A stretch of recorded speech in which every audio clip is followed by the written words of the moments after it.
Iyon, sa wakas nakapag-video rin mga idol. Isang lapo-lapo agad ang bumungat sa atin. Ayun, gitik. Muntik nang hindi pa matamaan mga idol.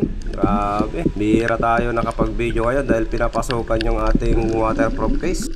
Ayun, lapo-lapo ulit. Kaso ang ilap niya ngayon, sobrang active kasi nila ngayon mga idol dahil sobrang liwanag ng buwan. Kaya sobrang ilap nila ngayon. Kaya tingnan mo, ang dami nating hindi na videoan ngayong gabi mga idol. Buti nandito lang siya. Yun, gitik mga idol, hindi na siya talaga nakagalaw. Napakaraming lapo-lapo kayo mga idol. Labas talaga sila ngayon. Kaya halos karamihan na huli namin mga lapo-lapo. Ito, tingnan nyo. Mayroon mga malalaking size, may mga maliliit. Pero good size na rin yung mga yan mga idol.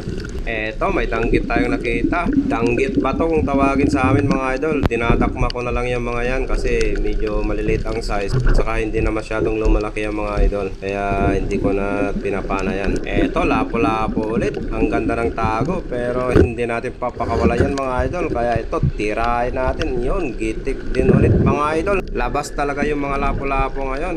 Grabe, ang dami nila. Eto, may alatan tayong nakita. Napakalaking alatan mga idol. Eto, 5 buwan man o wala, grabe talagang active nung isda na to. Kaya pag nabulabog mo ito, wala na, di na kayo magpangita niyan. Grabe, sobrang ilap nung isda na yan mga idol.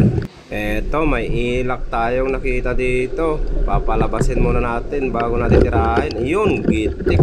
May mga lumalabas ng mga ilak kaso hindi pa siya gaano kalakihan. Pag mga season talaga nila dito, ang lalaki ng ilak dito sa area na to mga idol. Ito, may napana tayong samaral kaso hindi na natin nabidyohan mga idol dahil sobrang ilap niya. Grabe liwanag pa kasi ng buwan kaya hindi na natin siya nabidyohan. Saka ito, hindi na rin natin siya nabidyohan mga idol. Isang alimango, bali pangatlo na rin pala ito na huli natin na alimango. Mga good size na rin mga idol. Saka mga babae. Buti wala pa silang itlog. Kaya ito, kinuha natin mga idol. At ito naman yung mga huli natin na naunang crab. Buti dinala natin yung ating net para may mapaglagyan tayo mga idol. Yung mga makukuha natin mga shell. At saka ito, alimango.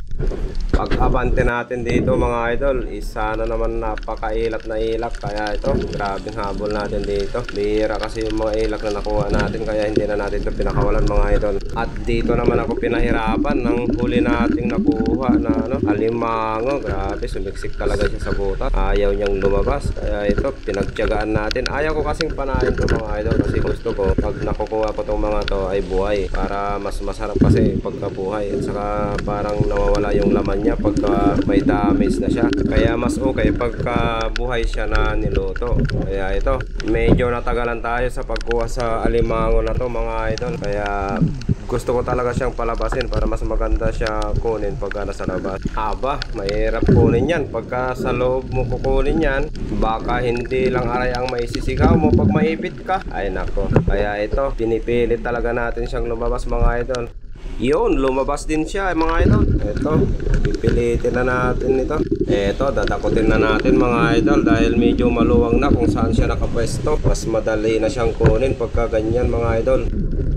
Yun, nakuha din natin. Kaso medyo pumapalag siya. Ito, nakuha na natin mga idol.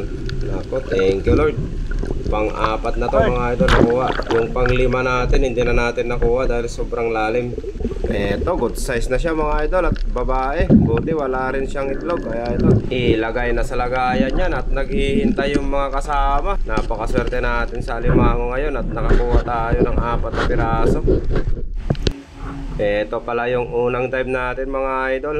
Kahit sobrang liwanag ng buwan at sobrang labo pang area natin, tiyagaan lang talaga para makakuha ng pang-ulam-ulam lalo na sa panahon ngayon.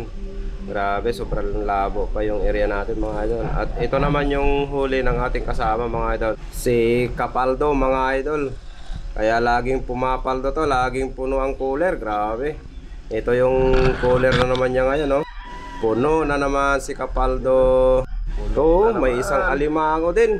Grabe, nakakuha ng isang alimango si Kapaldo mga idol. Maraming salamat sa panonood mga idol at pagtangkilik at walang sawang suporta sa ating page. Maraming salamat mga idol. Diyan ka na nga.